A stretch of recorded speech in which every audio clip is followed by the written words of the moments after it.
गांव की जिठानी। शांति अपने दो बेटों अर्नव और आरुष के साथ शांति से जीवन बिता रही थी, लेकिन शांति के पति सोहन से उसकी कभी कभार थोड़ी अनबन हो जाती थी। एक दिन शांति रोज की तरह सुबह का खाना बना रही थी, तभी दरवाजे की घंटी बजी। घंटी की आवाज सुनकर वो दरवाजे की ओर जाती हुई कहती है, अरे आती हूँ, कौन है, सब्र करो।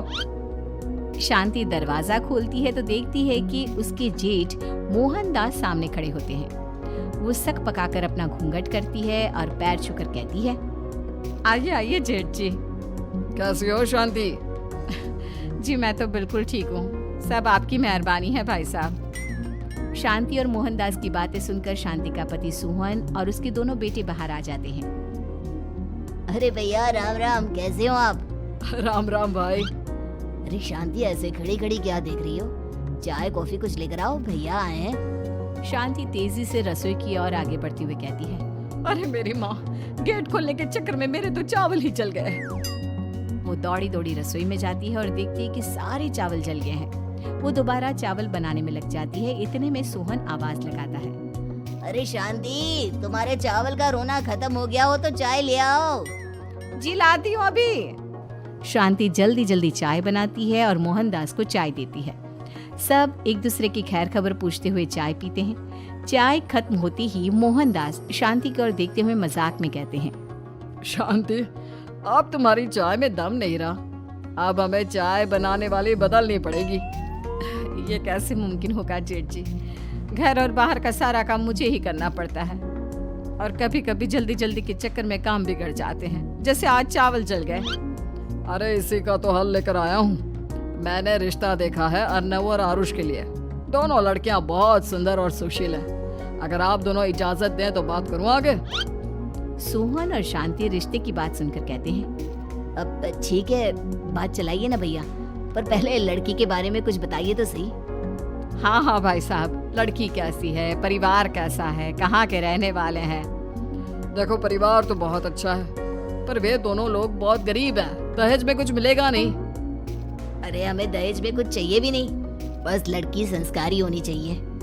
एक लड़की तो पढ़ी लिखी है और शहर की रहने वाली है, पर दूसरी अपनी गरीबी की वजह से पढ़ न सकी और गांव में रहती है, लेकिन दोनों है बहुत खूबसूरत। अगर तुम सबको देखते ही पसंद ना आ जाए तो मेरा नाम बदल देना। हाँ, पर तो हम आके मूंद कर भरोसा कर सकते हैं भैया। आप आगे बात चलाइए, हम शादी करने को तैयार हैं। कुछ ही दिन में अर्नव और आरुष की शादी हो जाती है। आरुष की शादी अनपढ़ लड़की मंजरी से हो जाती है, जो कि बहुत भोली भी होती है, और अर्नव की शादी पढ़ी लिखी लड़की तनुजा से हो जाती है, जो कि घमंडी और चालू होती है। एक दिन मंजरी घर के काम कर रही थी कि अचानक शांति उसे आवाज लगाती है, बड़ी बहू, ओ बड़ी बहू, मंजरी जल्दी यहाँ आओ। मंजरी जल्दी जल्दी शांति के पास जाती है। बेटा मेरे पैर दबा दे, बहुत दर्द हो रहा है। जी माँ जी, बस बर्तन धोकर आती हूँ। अरे बैठ यहाँ, मेरे पैर में बहुत तेज दर्द हो रहा है, बर्तन छोटी बहू धो लेगी। मंजरी शांति के पैर दबाने लगती है तो शांति तनुजा को आवाज लगाती है, छोटी बहू, ओ छोटी बहू। तनुजा थोड़ी देर से आराम से चलकर आती है। जी माँ जी, आपने बुलाया मुझे? आपको कोई काम था क्या? तू कुछ काम कर रही है या? शांति की बात काटते हुए तनुजा बोलती है, कुछ नहीं माँ, फोन पर अपने घर पर बात कर रही थी। अरे बाद में बात करियो अपने घर वालों से, पहले जाके बर्तन धो ले। तनुजा मुंह बनाते हुए अपनी जिठानी की ओर देखती है और मन ही मन कहती है, ये महारानी वहाँ बैठी है, ये नहीं कि बर्तन धो ले। मैंने इतनी पढ़ाई बर्तन धोने के लिए की थी क्या? तनुजा दांत पीसकर वहाँ से चली जाती है। अगले दिन सब दफ्तर चले जाते हैं, तभी डाकिया चिट्ठी लाता है। शांति चिट्ठी लेकर मंजरी से कहती है, बड़ी बहू, जरा छोटी बहू को बुलाना, एक चिट्ठी आई है। मेरी तो आंखें कमजोर है तो मुझसे पढ़ा नहीं जाएगा। मंजरी तनुजा के पास जाकर कहती है, तनुजा, तुम्हें माँ जी बुला रही हैं। मुझ पर हुक्म मत चलाओ, काम बताओ काम। अरे मैंने तुम पर कहाँ हुक्म चलाया, और हुक्म चला भी दूंगी तो क्या हुआ? तुम तो मेरी छोटी बहन की तरह हो ना। तुम जैसी अनपढ़ जाहिल और गांव की गवार मेरी बहन नहीं हो सकती। बेचारी मंजरी तनुजा की बात सुनकर अपना सा मुंह लेकर रह गई। कोई चिट्ठी आई है, माँ जी तुमसे पढ़वाना चाहती है, बस इसलिए बुला रही हैं। मुंह टेढ़ा करके तनुजा मंजरी का मजाक बनाती हुई कहती है, अनपढ़ कहीं की।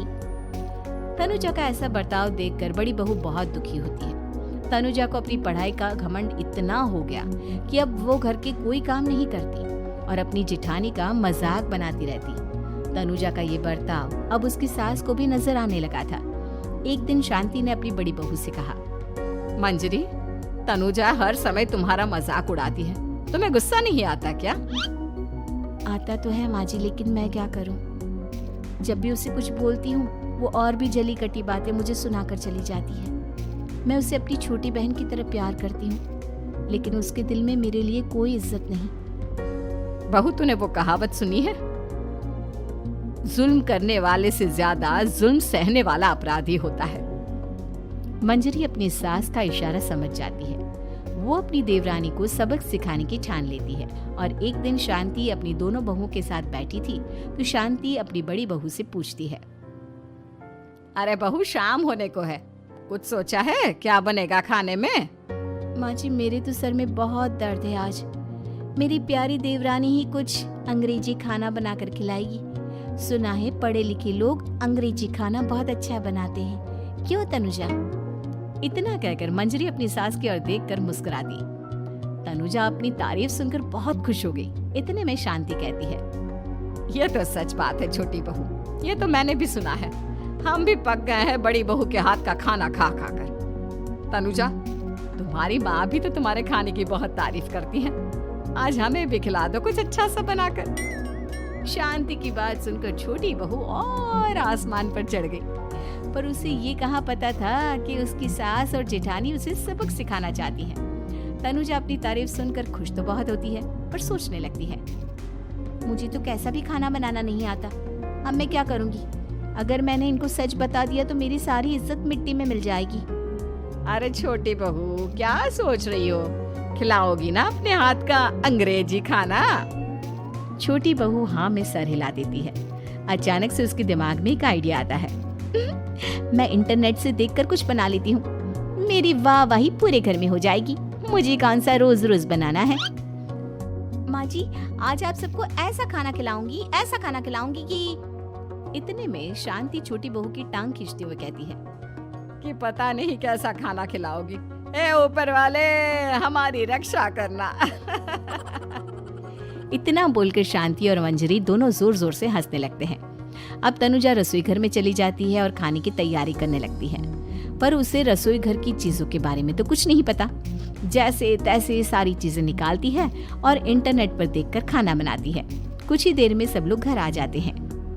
अरे सुनते हो, आज का खाना हमारी छोटी बहू बना रही है। अरे वाह, आज तो फिर कुछ अंग्रेजी खाना खाने को मिलेगा। कुछ ही देर में खाना बन जाता है तो छोटी बहू सबका खाना लगा देती है। इतने में बड़ी बहू कहती है, क्या बात है देवरानी जी, आज तो बहुत अच्छी खुशबू आ रही है। ये बात तो सही कही बड़ी बहू तूने, खुशबू तो अच्छी है, ऐसी खुशबू तो मेरे खाने में भी नहीं आती। सब मिलकर छोटी बहू की बहुत तारीफ करते हैं और छोटी बहू 7वें आसमान पर बैठ जाती है। अब सभी खाना खाते हैं। जल्दी जल्दी दो, अब तो मुंह में पानी आ रहा है। हाँ हाँ, मुझसे भी नहीं रुका जा रहा। जैसे ही सोहन एक निवाला खाता है तो उसकी आंखों से पानी आने लगता है।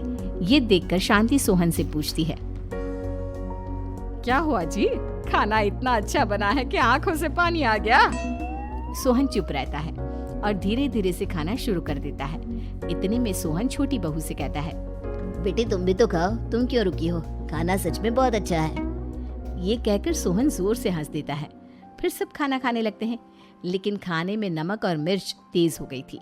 तनुजा से कोई कुछ नहीं बोलता, बल्कि उसे भी खाने को कहते हैं। जैसे ही छोटी बहू खाना खाती है वो पानी पानी कहकर चिल्लाती है, पानी, इसमें तो पानी।